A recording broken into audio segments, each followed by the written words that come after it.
हे पितरांनो तुम्हाला नमस्कार करतो. ओम श्री गणेश देवताय नमः. ओम श्री कुलदेवताय नमः. ओम श्री गुरुदेवताय नमः. ओम सर्व श्री इष्ट देवताय नमः. शिवहर शंकर नमामि. शिवशंकर शंकर. हे गिरिजापती भवानी शंकर. शिवशंकर शंकर. शिवशनाथ मित्रांनो, मी कळप्पा परत एकदा आपल्या समोर हजर आहे. माझ्या धर्मकरम चॅनलमध्ये आपले सहर्ष स्वागत. मित्रांनो, आपल्या सनातन हिंदू धर्मातील व्रत वैकल्याच्या साखळीमध्ये सणवार यांच्या साखळीमध्ये आज मी आपणास प्रदोष व्रताचरणासंबंधी महत्वाची माहिती देत आहे. तेव्हा आपणा सर्वांना माझी नम्र विनंती की माझा हा व्हिडिओ शांतपणे पाहावा आणि ऐकावा आणि त्यानुसार आपण धर्माचरण करावे, प्रदोष व्रताचे आचरण करावे. मित्रांनो, आज प्रदोष व्रत आहे. रविवार दिनांक 5 मे 2024, चैत्र कृष्ण 13 अर्थात त्रयोदशी, शके 1946 क्रोधी नाम संवत्सर उत्तरायण वसंत ऋतू, चैत्र मास कृष्ण पक्ष. सामान्य शैवांसाठी हा प्रदोष व्रताचा पूजा विधी आहे. प्रदोष व्रताचे ठळक 13 नियम आपण लक्षात घ्यायचे. या 13 नियमामध्ये मी संपूर्ण प्रदोष व्रताचे नियम एकत्रित केले आहेत. ते आता आपण जाणून घेऊ.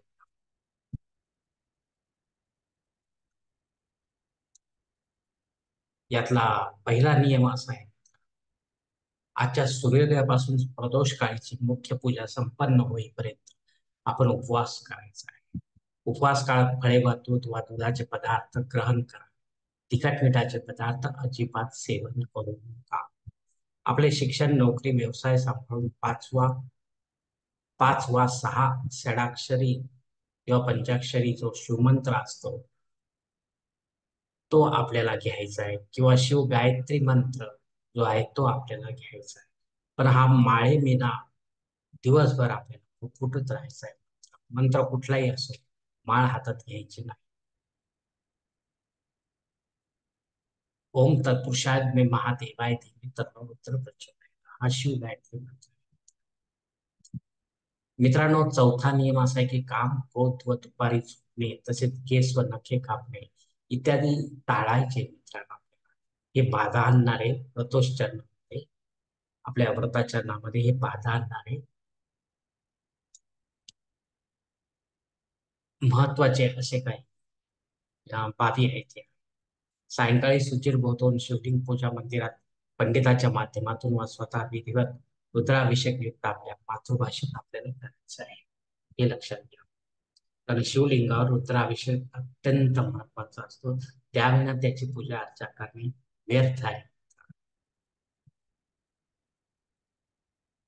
किंवा आपल्या देवघरात शास्त्रमान्य प्राण प्रतिष्ठित शिवलिंग असेल, तसेच शास्त्रमान्य आपले वास्तू देवघर व देवता असतील, तर रुद्राभिषेक युक्त पूजा अर्चा शिवलिंगावरच आपण करू शकता. मित्रांनो, ब्राह्मण देवतांना दान धर्म अवश्य करा. सातवा, उदाहरणार्थ अन्न द्या, वस्त्र द्या, जानवे जोड द्या. वस्त्रामध्ये आपण सोवळे उपरणे देऊ शकता व दक्षिणा आपल्याला त्यांना यथाशक्ती द्यायची. आठवा नियम, गोरगरिबांना अन्न वस्त्र. आपल्या समोर जे काही असतील त्यांना आपल्याला हे अन्न वस्त्र द्यायचे. यानंतर उपवास सोडायचा. संपूर्ण प्रदोष काळात नाना पद्धतीने शिव गुणगान करा, शिवभजन कीर्तन, शिवपाठ करा, शिवस्तुती व शिवमहिमा स्तोत्र पठन करा.